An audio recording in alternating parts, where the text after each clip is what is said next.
In this module, we'll talk about some of the technical tools that have made wide-scale genetic variant detection possible.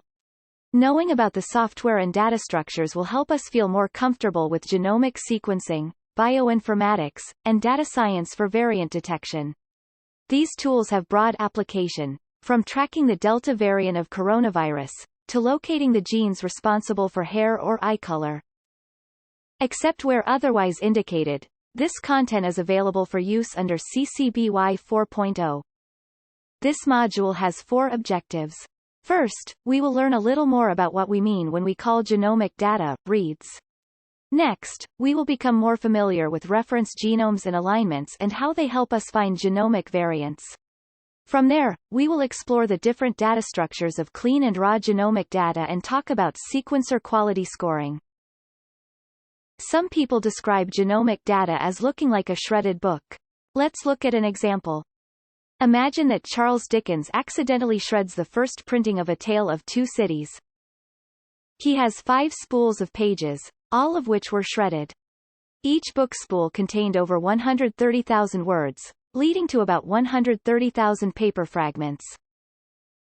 What he has looks something like this. Short fragments from every copy are mixed together.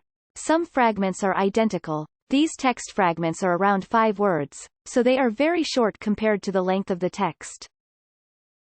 Genomic data looks very similar. DNA is measured by the sequencer in small fragments that resemble the short pieces of paper. The 5 spools of the book represent the many copies of the genome coming from multiple cells. We call these fragments of DNA reads. But how do we reconstruct the whole story? For Dickens, we might be able to piece things back together by finding fragments that overlap and collapsing them into larger chunks. This is a technique called graph reconstruction. In this graph, the next fragment in the sequence was chosen based on having 3 words in common. Graph reconstruction is also used to piece genomes back together. However, genomes are much larger, so the number of possible reconstructions multiplies. This is because many DNA sequences, small and large, are repeated throughout the genome. Scientists have even estimated the number of reconstructions for bacteria genomes. They found that 2 million base pairs can produce 2 raised to the 1,000th power of reconstructions. That's more than the number of atoms in the universe. The good news is that we don't need to know the exact reconstruction of the genome. Reconstructing the genome in chunks will still allow us to make sense of the variation in the tangled genome data. Let's look at a tiny piece of a genome that we've reconstructed. We can line up additional reads from the same sample as well as reads from other samples below. The reads that came from U have a T in this position. Meanwhile, the reads that came from me have a C in this position. These base pair differences indicate a genetic variant, or a difference among individuals. In our story analogy, this is like having a typo. A difference in spelling can really change the meaning. Comparing reads in this way is really useful for detecting variation. But once we have tons of reads per individual, this can quickly get overwhelming. No one has time to line up millions of read sequences from all different parts of the genome while also keeping track of which sample they came from. How do we keep things organized with tons of data? This is where alignments come in. Alignments are how we compare samples. Comparing reads side by side is a lot easier if we have a guide that helps us organize everything. A reference genome, sometimes called a genome assembly, is a good representation of all organisms in a species or group, even though it doesn't match anyone perfectly. Scientists make a reference genome by sequencing many individuals many times over to make sure they have the correct data. Then, they piece together the genome like a puzzle, figuring out the order of longer and longer chunks. These long chunks of DNA can then be used to figure out where to line up the reads from our samples. The reference genome can also be treated as a gold standard. We know it has been cleaned up and the quality is good enough to be used in other experiments. While many organisms have reference genomes, most species do not. The National Center for Biotechnology Information, or NCBI, has a genome database that serves as a central location where you can find reference genomes for many organisms. There, you can find ready-to-download sequences in a data form called FASTA. Notice that there are 2 lines in this data. We will talk more about what these lines represent a bit later in the module. How do we perform an alignment now that we have our reference genome? First, we want to use software that takes all of the sample reads and compares them to the reference genome side by side. We call this part performing an alignment. Here's what this might look like for a small part of the genome. The reference is on top. Below, we've lined up 5 reads that were sequenced from our sample. If we look closely, we can see that the reads that make up our data are different from the reference. We see a C in all of our reads instead of a T. This means that our sample has a mutation and could possibly be a genetic variant. Aligning reads to the reference genome can be tricky. Reads can start anywhere in our sample's DNA. There are also sometimes mismatches and gaps that make alignment a little ambiguous. There is a YouTube video linked here that shows how aligning reads gets harder to do by hand when the reads get longer. Luckily, there is software that does alignment for us. Sequence alignment tools figure out the optimal positioning of the reads to minimize mismatches and gaps compared to the reference genome. Because aligning software compares and scores many possible alignments, they can take some time, especially if you have a lot of data. One example is the BWA alignment algorithm, but there are many other options to choose from. To summarize how we do an alignment, we first find the reference genome. This gives us a scaffold to help organize our reads. Next, we align those reads to the reference genome so they can be compared side by side. That way, we can pinpoint whether there are mutations that make our sample a variant. Overall, these steps help us detect genetic differences that we're interested in. Let's get into the details of the data structure that we use when performing alignments. This will better prepare us to do hands-on work with the data later. We already discussed a little how reference genome data is in a form called FASTA. FASTA is a format for cleaned up, good quality data, such as reference genomes. The FASTA data gets 2 lines. The first line is the ID.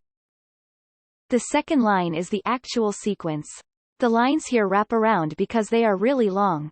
This data format is very simple and makes it easier to store the order of the bases in the genome while being efficient on digital storage space. The ID is very important for telling you where the data comes from. For example, here we can see that this is the complete genome for SARS-CoV-2, more commonly known as the coronavirus. Many IDs also contain an NCBI reference sequence which is useful for finding the official record of the file. The record contains more interesting information, such as collection date and important regions of the genome. Raw data coming straight from the sequencer is not in FASTA format. It is in a format called FASTQ. It is a little bit more complicated, but we'll break it down. For raw data, each read gets 4 lines in the file. The first line is a unique identifier for that particular read. It contains coded information about the sequencer and aspects of the sequencing run in case we ever need to come back to it. The second line is the nucleotide sequence. The third line is a placeholder. It's usually just a plus sign, but can also contain the read ID again. It doesn't give us any new information, but is just an artifact of the way the file format was designed. Finally, the fourth line contains a quality score written in a code. The code isn't important to memorize. All we want to know is that it translates to a quality score from 0 to 50. Let's talk about the quality scores for a moment. Why do we get quality scores in the data? Why do we need them? It's important to remember that sequencers are collecting a ton of data each time they run. So even though the sequencers are very sophisticated, they can make mistakes. Small changes in the machine's sequencing chemistry can affect whether bases are recorded correctly in the data and are more likely at the start and end of recording the read sequence.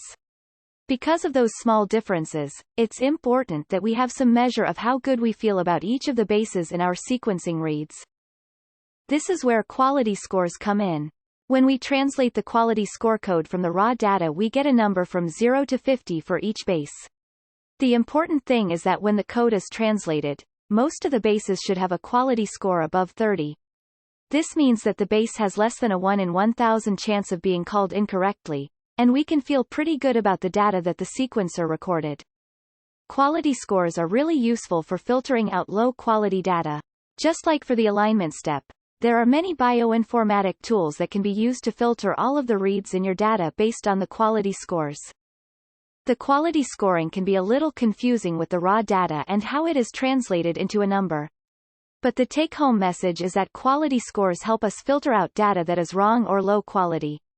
It helps us be more confident in the data and the next steps of data analysis. Another way to improve accuracy and feel more confident with our data is by using paired-end sequencing.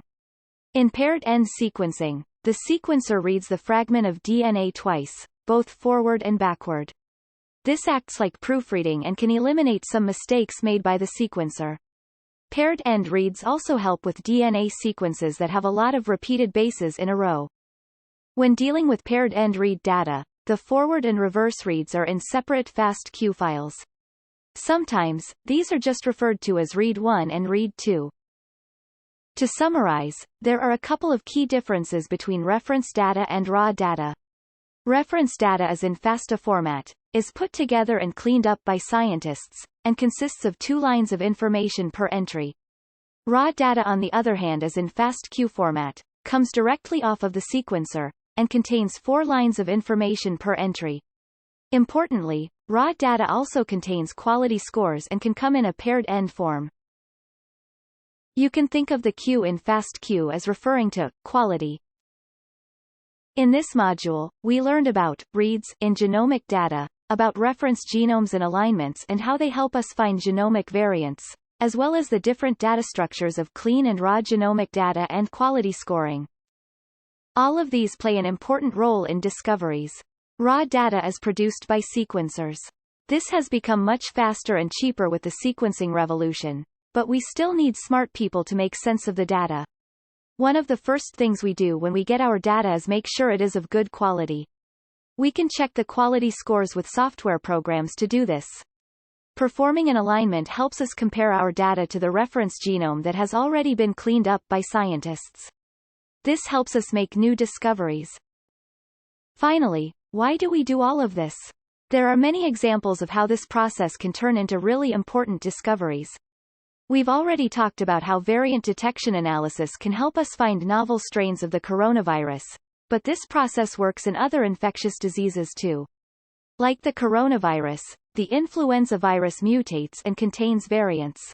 Public health researchers perform careful monitoring of flu through genome sequencing to characterize genetic changes that could affect vaccine and antiviral drug efficacy.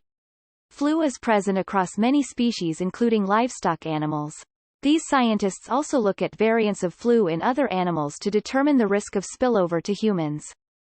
Some diseases in people can be detected by variant analysis. For example, sickle cell anemia is a genetically caused disease which causes people to produce abnormal sickle-shaped red blood cells. These cells can then clog small blood vessels in the body, causing anemia, blocked blood flow, pain, and infections. People with sickle cell anemia have a different variant of the HBB gene in their DNA compared to people without the disease. Detecting the variant early can help patients get the right diagnosis and treatment plan with their doctors. Farmers can also leverage variant detection. Genome sequencing has been leveraged to find livestock variants that are healthier, more vigorous, and can use nutrients in food more efficiently. For example, variant detection helped chicken breeders increase the market weight of broiler chickens by nearly 25% over 60 years. Variant detection is key for selective breeding in key crops like wheat, corn, and soy in order to improve yields and other traits like disease and pest resistance. Finally, conservation scientists can use variant analysis to protect certain species. Monitoring variation in endangered species, such as the black rhino, can help researchers predict if populations are at risk of collapse. They can also use variants to detect subpopulations of species that need special protection. In some cases, variants can be linked back to certain habitats. For example, researchers found that turtles with certain variants could all be traced back to the beaches where they hatched. The connection between certain variants and wildlife areas can help inform land protection decisions. Thank you to everyone who contributed.